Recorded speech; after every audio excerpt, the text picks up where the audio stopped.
بسم اللہ الرحمن الرحیم۔ عوام کا پاکستان کے سامعین، ناظرین اور ہمارے سننے والے آداب عرض، آج میں آپ کا یہ پروگرام بہت ہی بھاری دل اور بہت ہی افسردہ جذبوں کے ساتھ پیش کر رہا ہوں، مگر اس کے باوجود اگر موضوع کی پیچیدگی کو پیش نظر رکھا جائے تو یہ کافی دلچسپ بھی ہے۔ موضوعات اچھے ہوں یا تکلیف دینے والے ہوں، ان کو سمجھنے کا یہ فائدہ ہوتا ہے کہ ہم ان کے متعلق کچھ جانکاری پیدا کر لیتے ہیں اور اس آگاہی کے نتیجے میں کچھ اچھے نتائج تک پہنچنے میں کامیاب ہو جاتے ہیں۔ اس طرح ہم اپنے مسائل کا حل بھی تلاش کرنے کے راستے پہ چل نکلتے ہیں۔ آج کا میرا موضوع ہے ایران اور پاکستان کے درمیان ہونے والی بمباری اور حملے، چاپ کلش اور بے اعتمادی کی فضا۔ اس موضوع پہ میں آج آپ سے بات کروں گا، اور اس کے پس منظر میں جو بات مجھے سب سے زیادہ اہم اور سمجھ کی لگتی ہے وہ یہ ہے کہ امریکہ، یورپ اور اس کی اتحادی طاقتیں، جن میں کینیڈا، آسٹریلیا بھی شامل ہیں، وہ ایسے کام کثرت سے کرتے رہتے ہیں کہ کسی بھی ملک، کسی آبادی، کسی وطن، کسی ثقافت، کسی مذہب میں ایسے گروپ پیدا کر دیے جائیں جو ان کے حق میں ہوں اور اپنے ہی عوام کے، اپنے ہی وطن کے، اپنے ہی ملک کے دشمن ہوں تو اس کی تباہی کریں۔ وہ ملک کمزور ہوں گے تو سامراجی طاقت میں اضافہ ہوگا۔ اس لیے انکل سام اور سامراجی خدا ہمیشہ اس مقدس کام کو سر انجام دینے میں لگے رہتے ہیں کہ شیطانیت کی جنگ بڑھتی رہے اور ان کے گھر میں نہ ہو، وہ دوسروں کے گھر میں ہو، اور دوسرے وہ بھی ہوں جو دشمن ہو نہ ہو، غریب یا پسماندہ ضرور۔ یہ بہت ہی تکلیف دہ اور پریشان کن بات ہے کہ دنیا بھر کے انبیاء کرام، وہ چاہے عیسائیت کے ہوں، چاہے یہودیت کے ہوں، مسلمانوں کے ہوں، بدھ مت کے ہوں یا دیگر بے شمار مذاہب ہیں ان سے تعلق رکھتے ہوں، انہوں نے امن کا گہوارہ بنانے کے لیے دنیا کو، انسانوں کو تلقین کی اور ہدایت کی، اور اپنے تئیں تمام تر قربانیاں، جان و مال سے لے کر ہر طرح کی قربانیاں انہوں نے دی، اور ہم لوگوں کو یہ پیغام دیا کہ امن ہونا چاہیے۔ مگر انکل سام اور سامراجی خداؤں کے مختلف نظریات ہیں۔ وہ دنیا میں جنگ اس لیے برپا کرتے ہیں کہ ان کے اپنے وطنوں میں، اپنے ملکوں میں، اپنے عوام کے لیے امن کی فضا قائم رہے۔ وہ یہ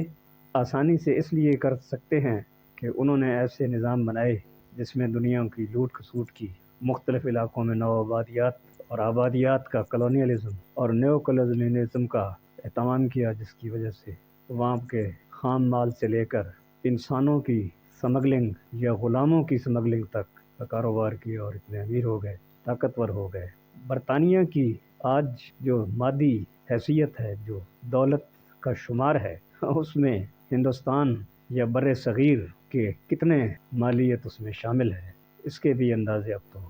لوگوں نے لگانے شروع کر دیے ہیں، بلکہ شمارش کرنا شروع کر دیے۔ تو یہ تنظیمیں مختلف علاقوں میں، مڈل ایسٹ میں، بر صغیر میں اور دیگر ممالک میں، لاطینی امریکہ میں، یا شاید بعض ممالک افریقہ کے بھی ہیں جو تھوڑے بہت خوشحال ہیں، وہ بھی ان کے نشانہ پر ہیں، تو وہاں پر یہ تنظیمیں کہ نہ کسی شکل میں پنپتی رہتی۔ یہ تنظیمیں بین الاقوامی درجہ کی ہوتی ہیں۔ پہلے تو سامراجی خداؤں کے خدمتگار ہوتے ہیں، اور وہ ان کے نعمت عطا کرنے والے دیوتا ہوتے ہیں، اور اس کے بعد جب ان کا کام نمٹ جاتا ہے، ان کے دشمن مارے جاتے ہیں، بے ترتیب ہو جاتے ہیں، ابتری پھیل جاتی ہے، تو وہ ان تنظیموں کو ہی اپنا دشمن بنا لیتے ہیں یا اپنا دشمن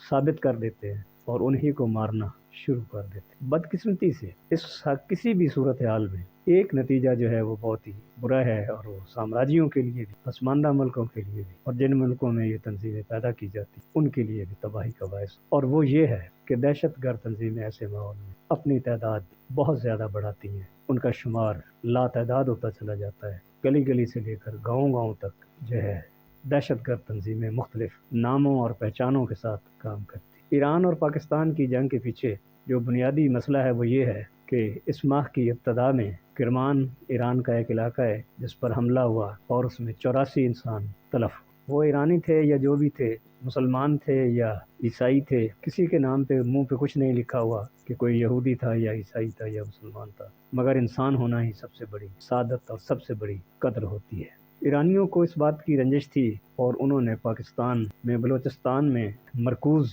ایک تنظیم ہے جس کا نام ہے جیش العدل. یہ نئی تنظیم ہے اور نیا نام ہے، اب لوگوں نے شاید پہلے اس کو نہ سنا ہو. اس کو پہلے جند اللہ کہا جاتا تھا. یہ سنیوں کی تنظیم کہی جاتی ہے اور یہ بھی کہا جاتا ہے کہ اس کو دنیا کے سنی عوام اور دنیا کی سنی ریاستیں فنڈنگ کرتی ہیں، پیسہ دیتی ہیں، اسلحہ دیتی ہیں، پناہ دیتی ہیں اور ہر طرح کی سہولت فراہم کرتے ہیں. اسی طرح شیعہ تنظیمیں بھی ہیں، وہ بھی ان کے ساتھ یہی ہوتا ہے اور وہ یہی کام کسی نہ کسی شکل میں کرتے رہ جاتے ہیں. ISIL Islamic State and Levant اور Islamic State Iraq and Islamic شریعہ ISIL جیسی، داعش جیسی، القاعدہ جیسی بین الاقوامی دہشت گرد تنظیمیں بھی ہیں. ان میں داعش ایک ایسی تنظیم بھی ہے جس کے متعلق یہ بات کوئی راز نہیں کہ ان کا اپنا ایک بین الاقوامی بینکنگ نظام تھا. اگر سامراجی ان کو فنڈنگ نہیں کرتے تھے اور ان کے مالی نظام کو روکنا نہیں چاہتے تھے تو اس کا مطلب تھا کہ ان کے مالی نظام کی وہ اعانت یا حمایت یا مدد، وہ یقینی بات ہے کہ کسی کے خلاف دہشت گردی کو فروغ دینے کے لیے کر رہے تھے. اسی طرح تمام تر تنظیموں کا مقصد تو ایک ہی ہوتا ہے کہ کسی ایک کے حق میں ہو کر کسی دوسرے کے خلاف ہو جانا. تو دہشت گرد تنظیمیں کبھی ملک، قوم، ریاست یا وطن نہیں ہوتے، وہ دہشت گرد ہی ہوتے ہیں. ان کے پاس قانون کا اور ان کسی ملک کے آئین کا کوئی جواز نہیں. پاکستان میں جن تنظیموں نے نمو پائی ان میں جماعت الدعوہ، جیش محمد، لشکر جنگوی، جماعت الانصار، سپاہ محمد، اس طرح کی بہت ساری تنظیمیں تھیں جو مقامی پاکستان کے اندر رہیں اور یہ پاکستان میں تباہی مچاتی رہیں، کبھی ایک شہر میں کبھی ایک عوام. ایران کو یہ رنجش تھی کہ ان کے کرمان میں جو 84 افراد شہید کیے گئے تو وہ ان کا بدلہ لیں گے، اور انہوں نے کوئٹہ میں ایک علاقے میں حملہ کیا جس پر ان کا خیال تھا کہ وہاں پر کرمان پر دہشت گردی کرنے والی تنظیم جیش العدل کا مرکز ہے، تو انہوں نے وہاں پر حملہ کیا جہاں پر 2 بچے پاکستانی کوئٹہ کے بلوچستان کے شہید ہوئے. بچہ ایک ہوا ہو یا بوڑھا ایک ہوا، بندہ ایک ہوا ہو یا خاتون ایک ہوئی، ایک مسلمان کا قتل پوری کائنات کا اور پوری دنیا کا قتل قرار دیا گیا ہے. یہ بنیادی طور پر میرے نبی رحمت اللہ عالمین نے وضاحت کرنا تھی کہ انسان کی زندگی کی اہمیت ایک دنیا کے برابر ہے اور اگر اس سے چھین لی جائے تو دنیا کو محروم کرنے والی بات. بہرحال تو یہ واقعہ ہوا، اس کے نتیجے میں ایران نے پاکستان پہ اور بلوچستان کے علاقہ پر حملہ کر دیا، اور اس کے بعد پھر پاکستان نے ایران پر ایسے حملے کیے جس میں غالباً 9 افراد کے شہید ہونے کی وہاں پر بھی مختلف علاقوں میں اطلاعات معلوم ہوئی ہیں. یہ سلسلہ ایران اور پاکستان کا اسی طرح نہیں ہے بلکہ اس کے ڈانڈے ہیں، اس کے شاخسانے ہیں، درخت کی شاخوں کی طرح، کوئی دائیں کوئی بائیں، کوئی لیفٹ کوئی رائٹ، کسی نہ کسی طرح کسی نہ کسی جگہ جڑے ہوئے ہیں. اگر کسی نے لبنان میں حزب اللہ کو تکلیف دی تو ایران حزب اللہ کی مدد کرے نہ کرے، اس کے دشمنوں کے خلاف کوئی نہ کوئی دشمنی ضرور کرے. اسی طرح حوثی اور یمن کے جو ان کے ریاستی حصہ ہے جس کو سعودی عرب فنڈنگ کرتا ہے، جس کو امریکہ فنڈنگ کرتا ہے اور بہت سی پاکستان بھی اس میں مدد کرتا ہے، وہ دونوں آپس میں جنگ کرتے رہتے تھے. اب ایران اور یمن کے درمیان کوئی معاہدہ بھی امن کا طے پا گیا ہے جس میں سعودی عرب نے بھی بہت کوشش کی ہے اور دنیا کے دوسرے ملکوں نے بھی. پھر یہ اسرائیل کے حوالے سے بہت فرق پڑ جاتا ہے کہ اسرائیل نے اگر شام پر حملہ کیا ہے تو ایران مسلمان ہونے کے حوالے سے، شام کا ہمسایہ ہونے کے حوالے سے جو ہے وہ اسرائیل کے ساتھ کسی نہ کسی انداز میں مخالفت کا اظہار ضرور کرے گا. تو اس طرح ایک ملک میں ہونے والی خرابی دنیا کے دوسرے ممالک تک پھیلتی چلی جاتی ہے. یہ قدرت کا کرم ہے کہ صرف مڈل ایسٹ میں جتنا فساد موجود ہے، اگر اتنا فساد دنیا کے کسی اور حصے میں ہوتا تو شاید خدا نہ خواستہ اب تک عالمی جنگ پھیل چکی ہوتی. افسوس سے کہنا یہ پڑتا ہے کہ مسلمان ممالک کا ان جنگوں کے متعلق ایسا رویہ ہے جیسے وہ بہت ہی سادہ یا بیوقوف ہیں. ان کو سمجھ ہی نہیں کہ اس کے مضمرات کیا ہیں، اس کے نتیجہ میں کیا کس ملک کو کتنا نقصان اٹھانا پڑے گا، کتنی بربادی اٹھانی پڑے گی. ابھی دیکھیں 1300 آدمی اسرائیل کے قتل کیے جا چکے ہیں حالیہ اسرائیل فلسطین جنگ میں. آپ کس کو کہیں گے کہ وہ برے ہیں، کس کو کہیں گے وہ اچھے ہیں؟ اگر اسرائیلی 1300 قتل کیے گئے ہیں تو فلسطین کے 24,000 افراد آج کے دن تک مارے جا چکے ہیں۔ میرا خیال ہے اس سے زیادہ ہی تعداد ہو سکتی ہے۔ تو یہ تنظیمیں جن کو ایران میں رہنے کی جگہ ہے یا پاکستان میں رہنے کی جن کی جگہ ہے یا کسی اور جگہ پر ہے، یہ محض اور محض فساد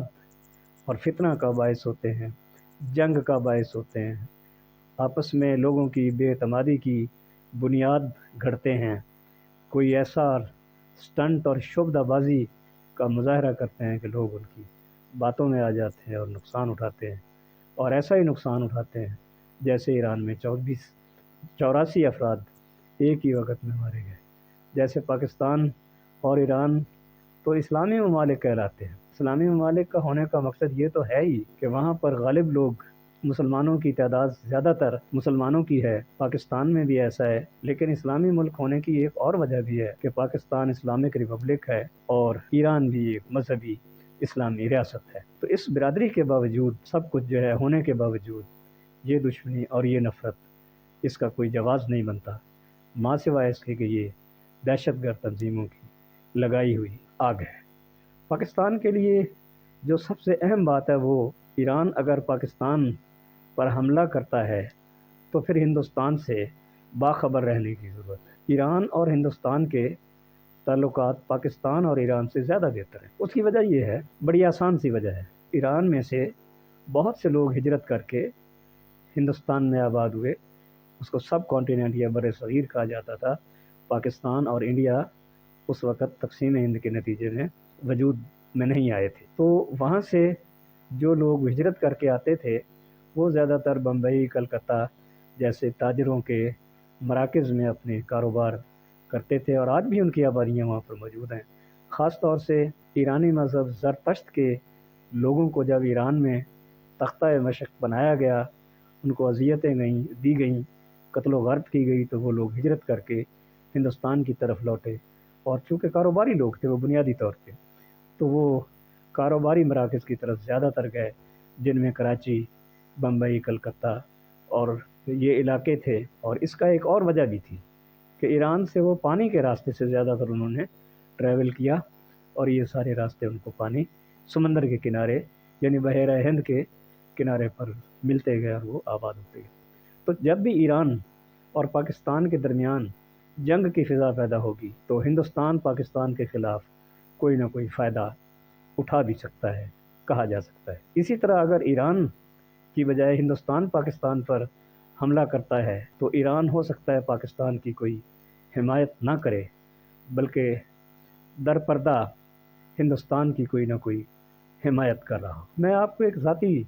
بات بتانے کی خواہش کرتا ہوں، وہ یہ کہ میں نے ایک پاکستانی اسکالر سے پوچھا جو ایران کی تہران یونیورسٹی میں پی ایچ ڈی کر رہی تھی۔ اس سے میں نے بہت سادہ سوال پوچھا، چونکہ میں نے فارسی ادب کا مطالعہ کیا ہے، زبان اور تہذیب سے تھوڑا بہت واقف ہوں، لکھتا وکھتا بھی رہا ہوں فارسی میں۔ تو بات یہ ہے کہ اس سے میں نے پوچھا بتائیں کہ ایرانی مسلمان زیادہ ہیں یا ایرانی زیادہ ہیں؟ تو اس نے کہا ایرانی زیادہ ہے۔ بات یہ ہے کہ ان کی وہ پہچان جو ایران کے حوالے سے ہے وہ اسلام کی پہچان سے بھی زیادہ ہے۔ اس میں کچھ بات کہنے کی اگر بری لگتی ہو تو الگ بات ہے، لیکن ہے تو حقیقت یہی۔ تو میں آپ سے یہ گفتگو کر کے آپ کو ایک دکھ میں بھی شریک کرنا چاہتا ہوں کہ دو مسلم ممالک، ہمسایہ مسلم ممالک ایک دوسرے پر حملہ کریں، اس کا کیا مقصد ہو سکتا ہے۔ میں آپ کے ساتھ یہ بھی شیئر کرنا چاہتا ہوں، جس وجہ سے میں نے آج یہ بات چیت کی ہے، کہ دہشت گرد تنظیمیں ملکوں کو رلا دیتی ہیں، خجل خوار کر دیتی ہیں، اور ان کو کسی نتیجے پر پہنچنے نہیں ہے۔ لوگوں کا وقت جنگوں میں ضائع ہوتا ہے، ان کا رزق بارود میں پھونک دیا جاتا ہے، ان کے کھانے پینے کی چیزیں دھواں دھواں کر دی جاتی ہیں۔ یہ ایک افسردہ بات بھی ہے، اور اس کا جو بین الاقوامی نیٹ ورک مختصر سے انداز میں نے آپ کو بتایا، شاید یہ آپ کی کسی دلچسپی کا بھی باعث ہو۔ آپ دوست، آپ حضرات، آپ سامعین، آپ ناظرین، آپ سوچنے والے لوگ، آپ سادہ ترین میرے دوست بھائی، شہروں میں رہنے والے، دیہاتوں میں رہنے والے، ان باتوں پہ ضرور غور کیا کریں۔ میں صرف آپ کے لیے بات چیت کرتا ہوں۔ میں ایک دیہاتی آدمی ہوں، اور مجھے پتہ ہے کہ دیہاتوں میں علم کے سلسلے اور وسیلے، سکول، کالج، یونیورسٹیاں بہت دیر سے آباد ہوتی ہیں، اور بہت تھوڑا اور سست رفتار علم بچوں کو فراہم کرتی ہیں۔ تو میں چونکہ یہ بات سمجھتا ہوں، اس لیے میں آپ لوگوں سے اپنی زبان میں آسان ترین زبان میں بہت ہی مشکل باتیں پیش کرنے کی کوشش کرتا ہوں۔ میری خواہش ہے آپ ان باتوں پہ اس لیے غور کیا کریں کہ یہ آپ کے حوالے سے بہت اہم ہے، پاکستان کے عوام کے حوالے سے بہت اہم ہے، اسلام کے حوالے سے بہت اہم ہے، پاکستان وطن ہے ہمارا، مادر وطن کہتے ہیں ہم اس کے حوالے سے اہم ہے۔ ان باتوں پہ ضرور غور کیا کریں، یہ سمجھے بغیر کہ یہ باتیں میں نے کہی ہیں، اور اگر یہ سمجھ بھی لیں کہ میں نے کوئی اچھی بات کہی ہے تو میں آپ کے کہے بغیر ہی آپ کا شکر گزار ہوں۔